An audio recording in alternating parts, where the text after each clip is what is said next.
Baru-baru ni Perdana Menteri Negara Wala Wala yang amat berhormat Datuk Seri Abuaya Cooper buat pengumuman besar dalam mesyuarat Kabinet. Saya nak cari Menteri Ekonomi baru disebabkan yang ada sekarang dah jadi stres. Negara perlukan seorang yang berkaliber, bukan berkaki lebar. Seorang yang bijak berformula dan pantas buat keputusan, tapi saya tak nak tengok sijil, CGPA atau siapa sokong siapa. Saya cuma nak tengok siapa paling bijak dan paling jujur. Keesokan harinya dia jemput 4 orang yang berhormat dari pelbagai parti untuk satu sesi temuduga tertutup. Dia memutuskan untuk menguji kepintaran mereka dengan satu soalan mudah. Apakah benda paling pantas di dunia?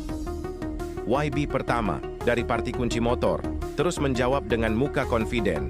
Fikiran Dato' Seri, ia muncul dengan pantas. Semua idea ekonomi pun bermula dari fikiran.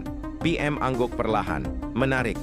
YB kedua dari Parti Durian jawab sambil senyum manis. Kelip mata. Kadang kita tak sedar pun bila mata berkelip. Macam peluang ekonomi. Kena sambar cepat. PM tersenyum, bijak dan masuk akal. YB ketiga dari Parti Ayam pula bagi jawapan yang penuh tenaga. Elektrik Dato' Seri, tekan suis terus lampu menyala. Macam ekonomi negara, perlukan kuasa untuk menjana ekonomi dengan pantas. PM tepuk tangan slow, power, literally. Tiba giliran YB terakhir.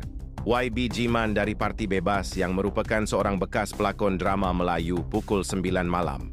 Dia termenung sikit, garu dagu macam tengah hafal skrip.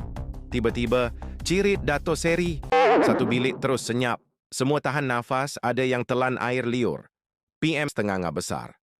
YB, boleh jelaskan? YB Jiman pun senyum. Malam tadi, saya makan nasi lemak sambal power kat R dan R. Tengah malam, perut buat hal pula.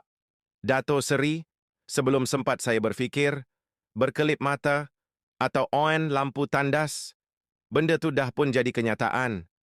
PM terdiam. Semua YB lain pandang sesama mereka. Tiba-tiba PM berdiri sambil angkat tangan tinggi.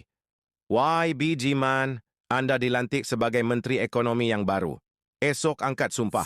Negara kita perlukan keciritan ekonomi untuk peluncuran mahsul baharu.